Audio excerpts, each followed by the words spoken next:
Amen. Alléluia. Nous voulons remercier le Seigneur pour sa présence. Et nous allons nous tenir un instant devant la parole de Dieu. Ce dimanche est forcément un peu particulier pour nous tous. Vous le savez, vous avez reçu mon message pour la plupart, je pense. Mais après 18 mois de maladie, après 1 an et demi de souffrance, de douleur, notre sœur Gladys Eusé s'en est allée hier auprès de son maître, auprès de notre Seigneur. Elle est avec Jésus-Christ. Mais forcément, c'est quelque chose qui peut pour nous qui restons, être quelque chose de difficile à vivre, quelque chose de difficile à appréhender. Tout à l'heure, notre frère le disait dans sa prière et avec une grande sincérité, on pourrait ne pas avoir le cœur à louer Dieu. On pourrait ne pas avoir le cœur à se présenter devant Dieu et à lui dire « Mais Seigneur, je veux encore élever ton nom, je veux encore te bénir parce que tu es bon, parce que tu es encore celui qui accomplit des miracles, parce que je crois encore en ta parole. » On pourrait être comme déçu de ce que Dieu ait fait. On peut. Et vous savez, mes bien-aimés, il y a beaucoup de personnes dans la Bible, des hommes de Dieu, qui ont eu ce sentiment, qui devant ce qu'ils vivaient, comparé à ce qu'ils attendaient, comparé à ce qu'ils croyaient, ont été déçus, se disaient « Mais Seigneur », et c'est Jérémie qui le dit dans, je crois que c'est le chapitre 16, « Mais serais-tu pour moi, Seigneur, une source trompeuse ? Est-ce que j'ai eu à tort de te croire? Est-ce que j'ai eu à tort de me confier en toi ?» Et ce faisant, on pourrait laisser nos cœurs aller à l'amertume, on pourrait laisser nos cœurs aller au désespoir, à la colère. Mais ce matin, j'aimerais nous laisser notre parole. Parole que nous trouvons dans la 2e épître de Paul au Timothée, chapitre 4. Et nous allons lire 3 versets que vous connaissez, je suis sûr, très bien. Timothée 4, 2 Timothée 4, verset 6. Et je vais vous faire cette lecture dans la traduction parole vivante. Voilà ce qui nous est dit. C'est Paul qui parle et Paul s'adresse à Timothée. Vous savez que ce livre de la 2e épître de Paul à Timothée est très certainement le dernier livre que Paul écrit, en tout cas le dernier que nous avons. Et voilà ce que Paul dit. « Car en ce qui me concerne, je suis bien près du sacrifice de ma vie. Le moment du grand départ est proche. J'ai combattu jusqu'au bout le bon combat. J'ai achevé ma course. Je suis resté fidèle à ma foi. La couronne de la victoire, c'est-à-dire la justice parfaite et éternelle, est déjà préparée pour moi. Il ne me reste plus qu'à la recevoir. Le Seigneur, le juste juge, me la remettra au jour du jugement. Ce n'est pas à moi seul qu'il la donnera, mais à tous ceux qui auront porté dans leur cœur l'attente joyeuse de son avènement. Amen. Bien souvent, lorsque nous sommes face à la mort, lorsque nous sommes face à cette séparation, on peut avoir comme un goût d'inachevé. On peut avoir comme un goût de quelque chose qui serait interrompu. La mort vient comme mettre arrêt à quelque chose et on se dit mais pourquoi ? En particulier quand la mort vient frapper quelqu'un de si jeune. En particulier quand la mort vient frapper quelqu'un qui avait encore la vie devant elle. Je me souviens quand j'étais encore à Bordeaux, il y avait ce jeune qui s'appelait Johanna, qui était d'origine nigérienne, qui était venu en France faire ses études, qui avait réussi dans ses études de médecine et qui n'avait plus qu'à soutenir son doctorat et qui était en train de réviser pour ses études. Et il est parti faire un jogging. Et il est mort de crise cardiaque. Et nous, après qui sommes venus, puisqu'il n'avait pas sa famille sur place, nous, après qui sommes venus nous occuper de tout ce qui concernait ses affaires, nous sommes entrés dans son appartement et je me souviens qu'il y avait comme ce sentiment de se dire, mais Johanna n'est pas parti. Il va revenir, il y a quelque chose d'autre, il y avait encore ses livres ouverts. Et on se dit que la mort peut donner cette impression de couper quelque chose, d'arrêter quelque chose, d'interrompre quelque chose. Et cette mort, on peut la trouver tellement injuste. Mais mes bien-aimés, ce que Paul nous dit ici, c'est qu'une mort dans le Seigneur n'est jamais, au grand jamais, une mort vaine. Une mort dans le Seigneur n'est jamais quelque chose qui vient comme interrompre quelque chose. Quel que soit l'âge du chrétien qui décède, quel que soit l'âge de la personne qui s'en va, qui va rejoindre le Maître, la mort n'est jamais quelque chose de vain. Paul dit, c'est une offrande à Dieu, un acte d'adoration. C'est quelque part la preuve ultime d'adoration qu'un disciple peut rendre à son maître. Paul dira, car en ce qui me concerne, je suis bien près du sacrifice de ma vie. Dans nos versions courantes, il est question ici de libation. J'offre ma vie comme une libation. Cela peut paraître étonnant, mais Paul appuie ses propos. Oui, ma vie est offerte comme une libation. Ma vie est offerte comme un sacrifice. Les libations, c'était ces sacrifices liquides qu'on offrait. Et ces sacrifices étaient offerts tous les matins, mais aussi tous les soirs. Mais ces sacrifices accompagnaient aussi l'Holocauste. Et là, il est en train de comparer sa vie à cela. Se comparer à ce sacrifice qui était un don complet, un don sans réserve. On devait verser tout le contenu et l'offrir à Dieu. Et il appartenait complètement, entièrement à Dieu. Paul dit, ma vie sert de sacrifice. Ma vie est une libation. Quand on sait ce que Paul a dit aux Romains, Romains 12, verset 1er, offrez vos corps comme un sacrifice vivant et vrai. Paul ici n'est que dans la continuité de ce qu'il a toujours dit. Nos vies en tant qu'êtres humains, nos vies en tant que disciples de Jésus-Christ sont des vies offertes en sacrifice. Nos vies ne nous appartiennent plus.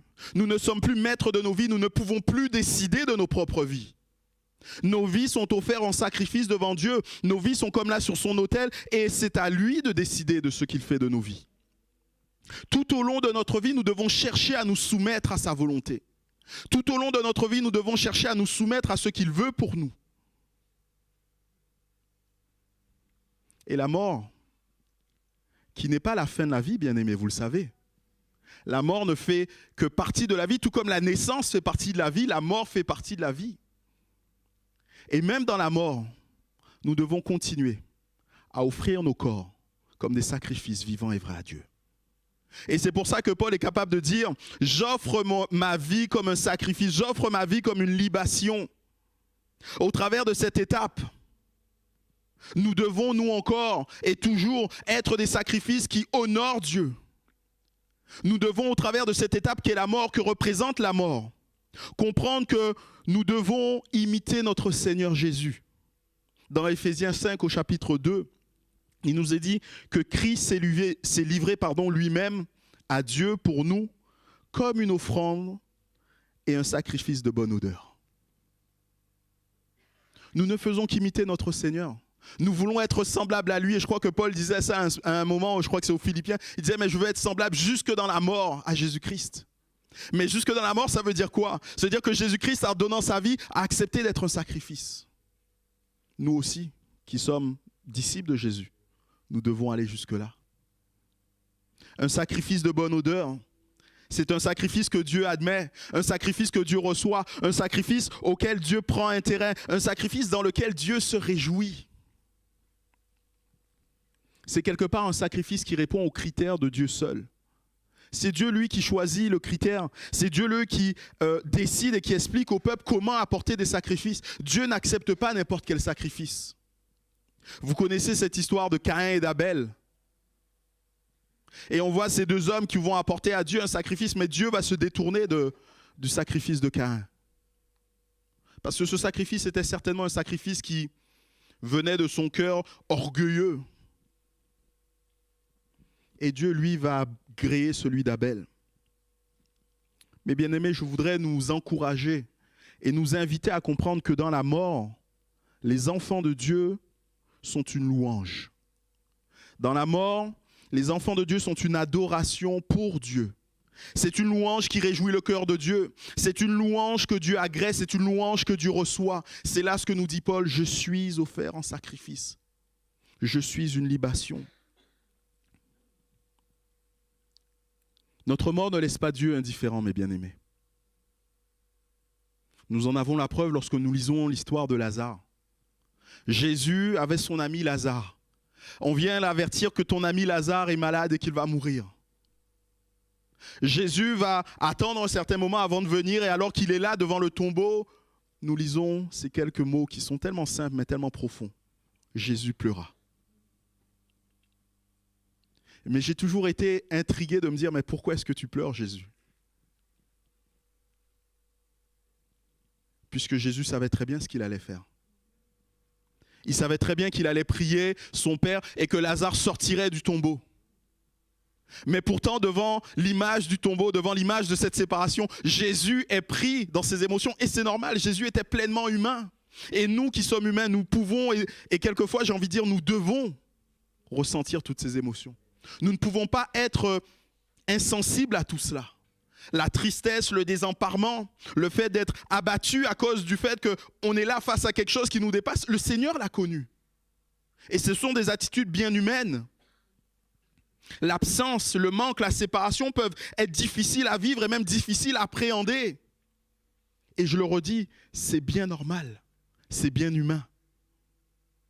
Mais mes bien-aimés, le Seigneur, lui, lorsqu'il nous considère, il ne nous considère pas que sous le point de vue de l'émotion. Quand il nous regarde, il ne nous regarde pas qu'avec les émotions. Dieu voit bien au-delà de tout cela. Et Dieu voit notre mort d'un point de vue spirituel. Pour lui, la mort de ses enfants, je tiens à le redire, je tiens à l'affirmer, est un sacrifice de bonne odeur.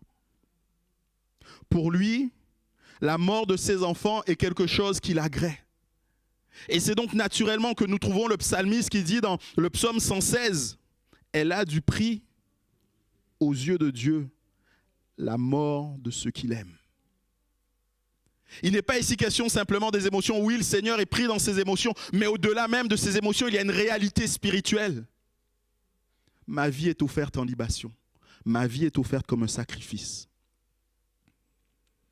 Elle a du prix car il s'agit d'un sacrifice de bonne odeur. Vous comprenez bien que là, je parle de sacrifice. Il n'est pas ici question de dire un sacrifice qui, comme Jésus l'a été, pourrait nous rapprocher de Dieu. Mais il est ici question de s'offrir totalement, de se donner tout entier à Dieu. Elle a du prix, je le disais, car il s'agit d'un sacrifice de bonne odeur. Un sacrifice que Dieu agrée. Un sacrifice comme Dieu l'entend. Oui, elle a du prix aux yeux de l'Éternel. La mort de ceux qu'il aime. On a toujours dans la Bible cet exemple de Étienne, qui alors qu'il est lapidé, lève les yeux vers le ciel et a cette vision. Je vois le Seigneur debout, dit-il. Et pourtant, la Bible nous dit que Jésus est assis à la droite de Dieu le Père. Mais parce qu'elle a du prix aux yeux de Dieu, la mort de ceux qu'il aime, le Seigneur se lève et est prêt à accueillir son enfant. Le Seigneur se lève et ne veut rien d'autre que serrer son enfant dans ses bras.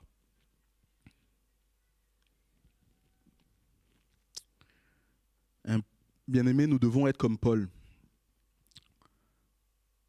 Considérer que notre vie est comme un sacrifice, mais considérer aussi que notre mort est un signe d'adoration. La mort n'est pas une défaite insensée. La mort n'est pas quelque chose de vain, qui viendrait mettre une fin à quelque chose qui pourrait continuer.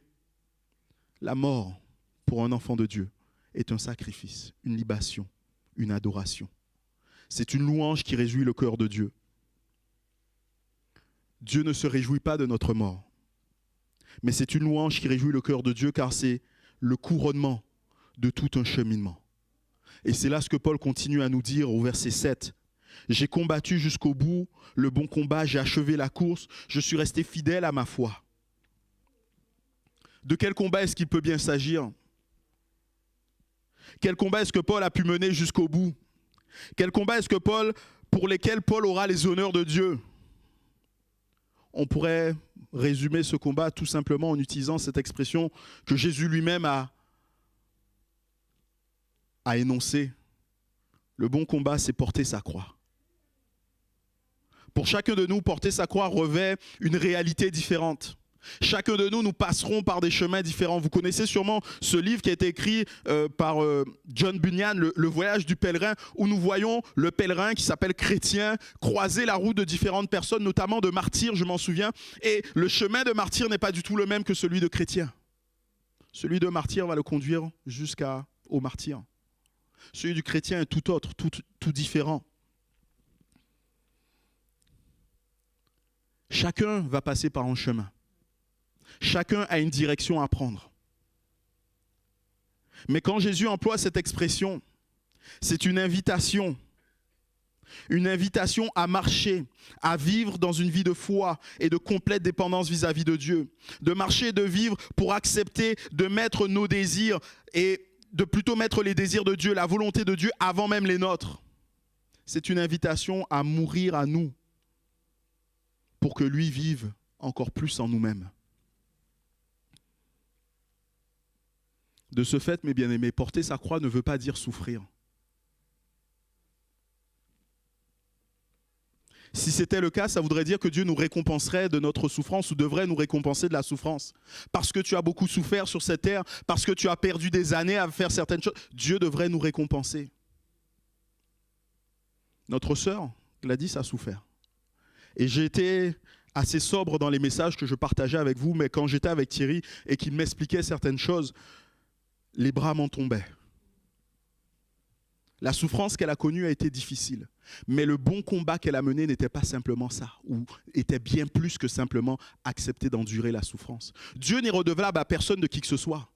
Ce n'est pas parce qu'on aurait souffert que Dieu devrait nous donner une récompense. Dieu ne doit rien à personne. Le bon combat est bien plus que cela. Porter sa croix, c'est marcher, vivre par la foi. Vivre sa foi. C'est un combat de chaque jour, c'est un combat que vous et moi, en tant que disciples de Jésus, nous devons accomplir, nous devons mener. Un combat face auquel nous sommes des fois désemparés. Un combat qui n'est pas simple. Car tout en nous nous amène à nous rebeller contre Dieu. Car tout en nous nous amène à chercher à sortir de cette foi. Paul dira, dans la version Parole vivante, il est dit « Je suis resté fidèle à ma foi ». Et on pourrait rajouter, et j'aurais envie de rajouter, en dépit de toutes les circonstances. Paul nous a parlé de ce qu'il a vécu. Dans la 2e aux Corinthiens, il dit, mais j'étais en péril chez les frères, j'étais en naufrage, j'étais emprisonné, j'ai été battu de verge, j'ai été lapidé et laissé pour mort. Paul peut nous parler de souffrance.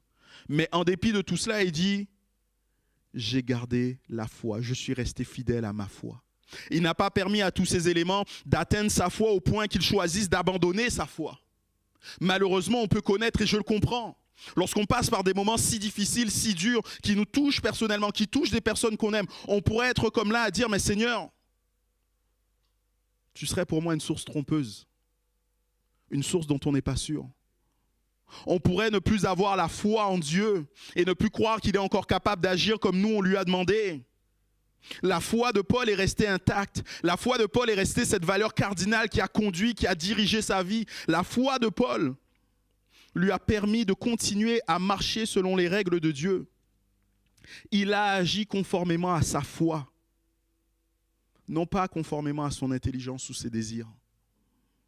Quand on souffre, quand les choses qui nous entourent s'aggravent, vont de mal en pis, quand nous ne voyons, ou plutôt quand nous voyons l'inverse de ce que nous croyons, quand malgré nos prières, les choses ne changent pas,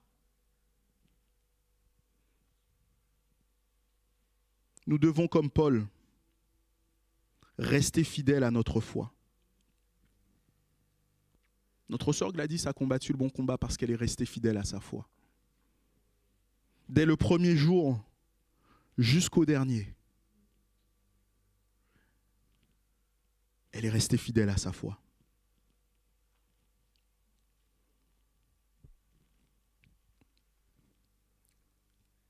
Comme les amis de Daniel,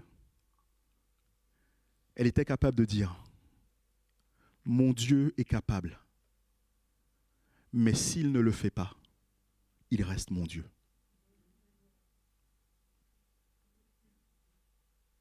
Je suis resté fidèle à ma foi, nous dit Paul. J'ai combattu le bon combat. Porter sa croix, c'est aussi suivre le chemin que Dieu a choisi pour notre vie. Et je le disais, nos chemins sont tous différents. Et certains chemins passent par des moments tellement difficiles, tellement pénibles. Quand je suis des fois en contact avec certaines personnes, je suis des fois atterré d'entendre leur vie de souffrance, leur vie de douleur. Et là, je me souviens en particulier de cette sœur de Bordeaux qui m'expliquait comment tout dans sa vie, depuis son enfance, n'a été que souffrance, maladie. Comment il a eu de très courtes fenêtres, de très courtes périodes de joie. Et tout le reste n'était qu'un moment de souffrance, un chemin de croix, pourrait-on dire. Chacun passe par le chemin que Dieu a choisi pour lui.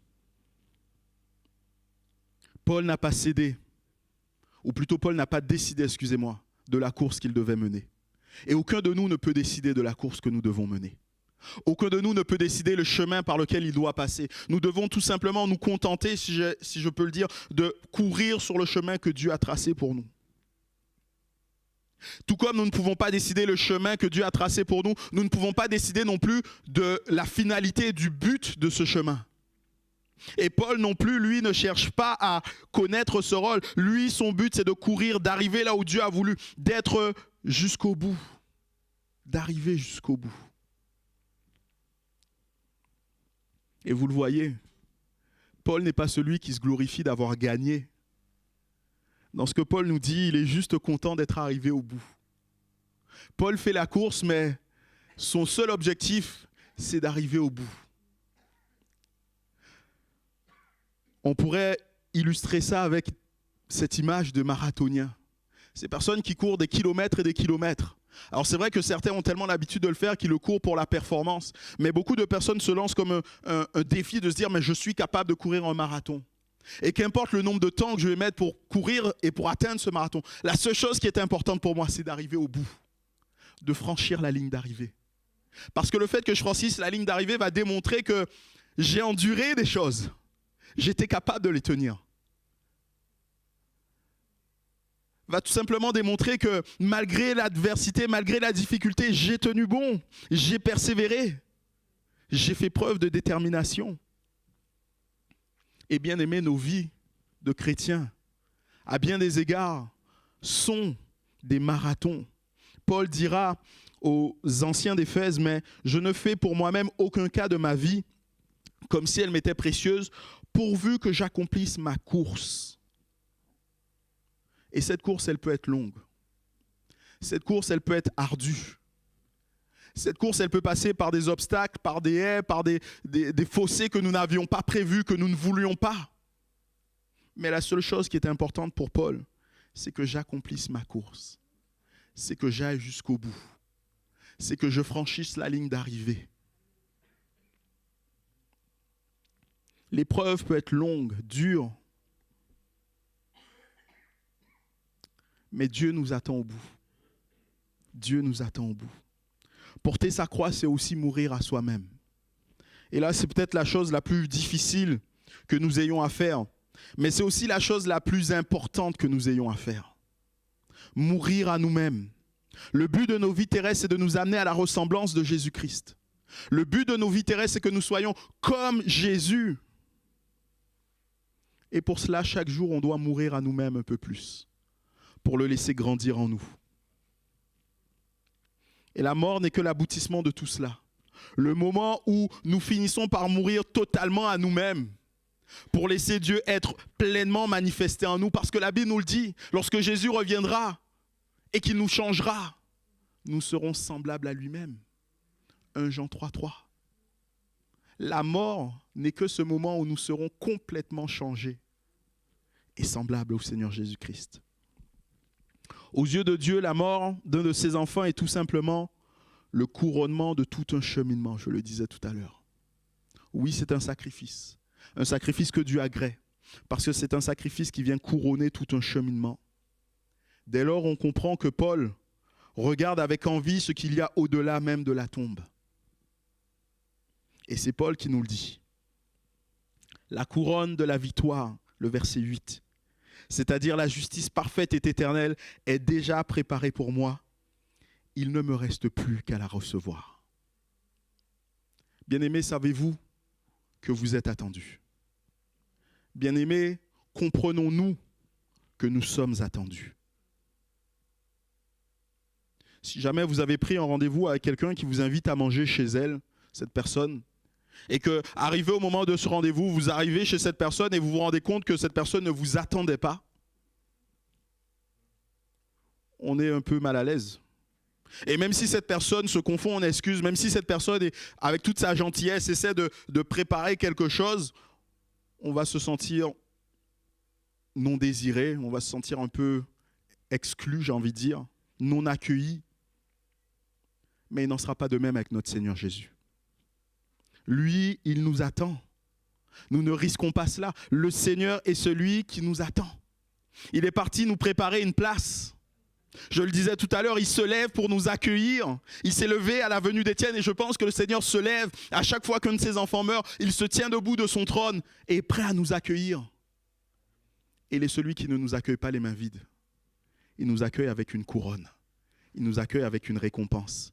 Il nous accueille avec quelque chose. Paul regarde au-delà de la tombe et est conscient de tout cela. Paul regarde au-delà de la tombe et sait tout cela, tout simplement parce que pour lui, la mort n'est pas la fin. La mort, mes bien-aimés, a été vaincue. La mort a été vaincue. Jésus est ressuscité, mais pas simplement ressuscité. Il continue à vivre. Beaucoup d'autres hommes sont ressuscités. En tout cas, dans la Bible, il est question de beaucoup d'autres hommes et femmes qui ont été ressuscités. Mais un seul continue à vivre. C'est notre Seigneur Jésus. Et notre Seigneur Jésus est capable de dire dans Apocalypse 1, verset 18, « J'étais mort, et voici je suis vivant au siècle des siècles. Je tiens les clés de la mort et du séjour des morts. » Et j'aime particulièrement ce passage. À chaque fois que je repasse sur ce passage, je tiens les clés de la mort et du séjour des morts. J'ai les clés de ce bâtiment, j'ai les clés de l'église. Je peux y accéder quand je veux. Je peux y faire entrer qui je veux, quand je veux. Jésus a les clés de la mort et du séjour des morts. Cela veut dire qu'il n'y a rien que la mort ne peut empêcher au Seigneur de faire. Le Seigneur ouvre les tombes. Le Seigneur ressuscite les morts. Le Seigneur est vainqueur sur la mort. Je tiens la mort. Je tiens la clé de la mort et du séjour des morts. À la croix, le péché, la maladie et la mort ont été vécus. Et nous vivrons cette pleine manifestation quand le Seigneur reviendra. Nous verrons que la mort est vaincue. Paul est capable encore de regarder au-delà de la tombe parce qu'il sait que la mort n'est pas une séparation, mes bien-aimés, mais plutôt une union avec le Seigneur. Et là, je veux ne pas manquer ou ne manquer de blesser personne. Je suis conscient que le fait que notre sœur Gladys ne soit plus là est peinant. Et nous regardons cela comme une séparation. Et je ne veux pas minimiser la peine ou accabler qui que ce soit. Mais en Christ, nous ne nous disons jamais adieu. Ou si nous disons adieu, nous le disons en deux mots. L'une des choses qui est ressortie dans des messages que j'échangeais avec Thierry, c'était cela. Il m'a dit à un moment donné, nous sommes là tous ensemble autour de Gladys et peut-être pour dire adieu, mais il a mis adieu en deux mots. À Dieu, nous nous recommandons. À Dieu, nous déposons notre âme. Entre les mains de Dieu, nous disons nous appartenons. C'est toi qui es maître. Nous ne disons pas adieu dans le sens où jamais nous ne nous reverrons. Parce que nous savons que Christ nous accueille. Christ accueille ses enfants et les unit à lui. J'imagine Étienne et tous les autres, et maintenant notre sœur Gladys, arrivant sur le seuil de l'éternité, le Seigneur se levant de son trône, avec une couronne entre les mains, et disant, c'est bien, bon et fidèle serviteur, entre dans la joie de ton maître. Le Seigneur nous accueille pour que nous soyons unis avec lui. Et nous savons que nous irons nous aussi dans cette union, dans cette communion, et que nous jouirons de cette communion pour l'éternité. Nous ne nous disons pas adieu, nous nous disons au revoir. Mercredi, j'étais avec la famille, j'étais avec Gladys. En partant, je lui ai dit au revoir. Et quand Thierry m'a appelé hier matin, je me suis dit, zut, j'aurais pu dire autre chose. Mais finalement, ce n'est qu'un au revoir. Nous nous reverrons, ça prendra un peu plus de temps. Je pensais que, quand je lui ai dit au revoir, à bientôt, je pensais qu'on se reverrait sur cette terre.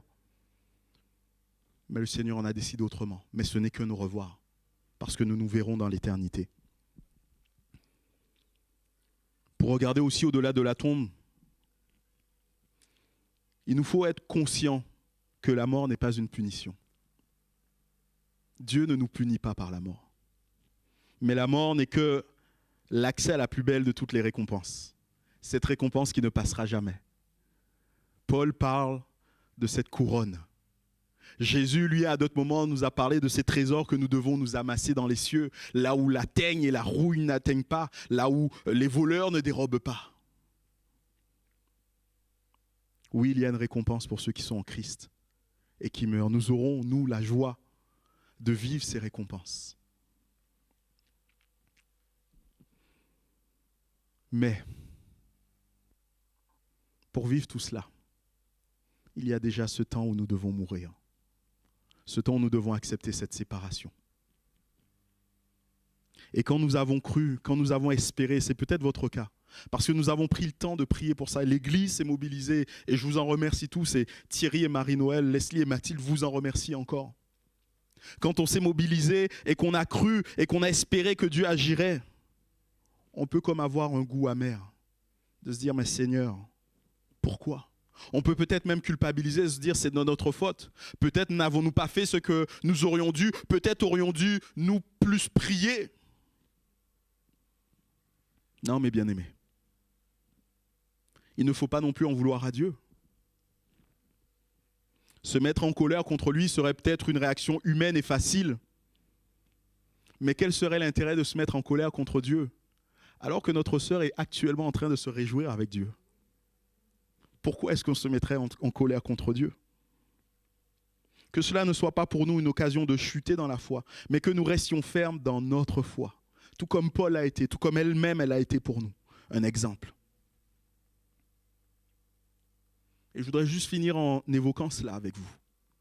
Alors que nous étions à la période de Noël, le 23 décembre, si vous vous en souvenez, je vous avais envoyé ce message en vous disant, voilà le constat et plutôt le verdict qu'ont prononcé les médecins, où à ce moment-là, les médecins disaient déjà qu'ils n'avaient aucune possibilité de guérir Gladys et que très certainement, elle mourrait d'une hémorragie interne, déchirement de la carotide. Et on a beaucoup échangé à cette occasion. Et alors que nous étions en train d'échanger, elle m'a confié qu'elle voulait écrire un livre. Elle m'a dit, j'écrirai un livre parce que je sais que le Seigneur va me guérir. Et je veux témoigner de tout ce que le Seigneur a fait dans ma vie.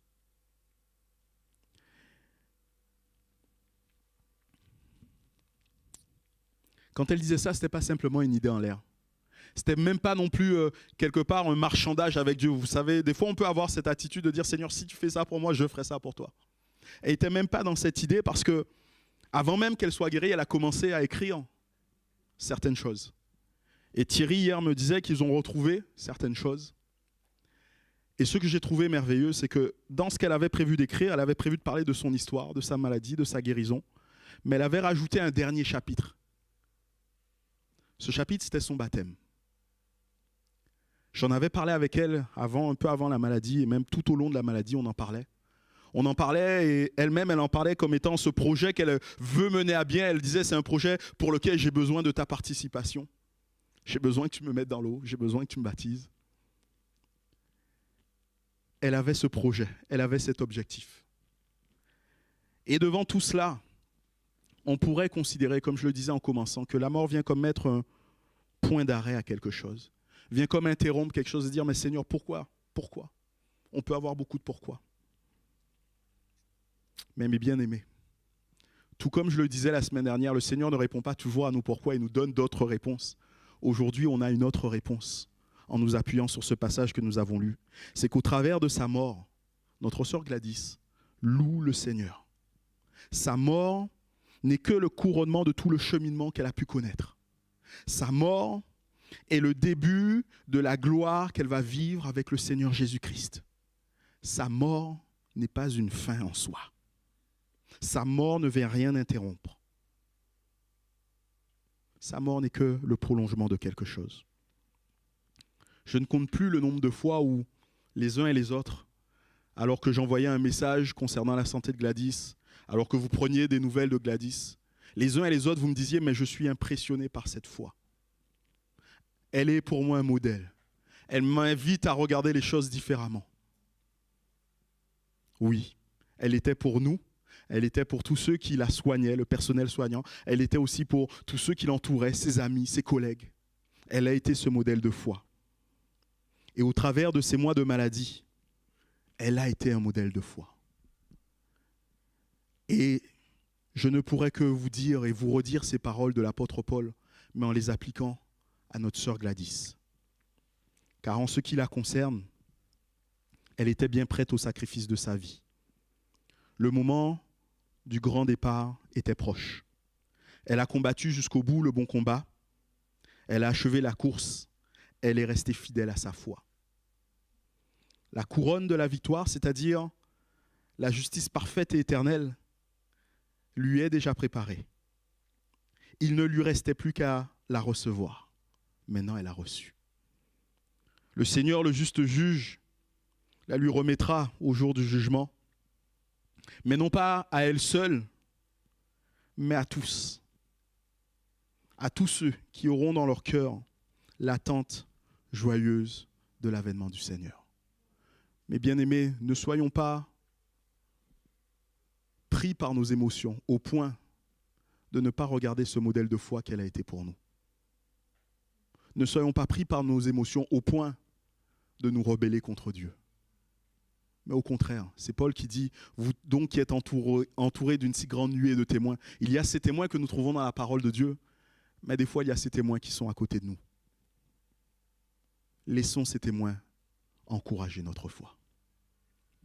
Seigneur, nous voulons encore nous incliner devant toi.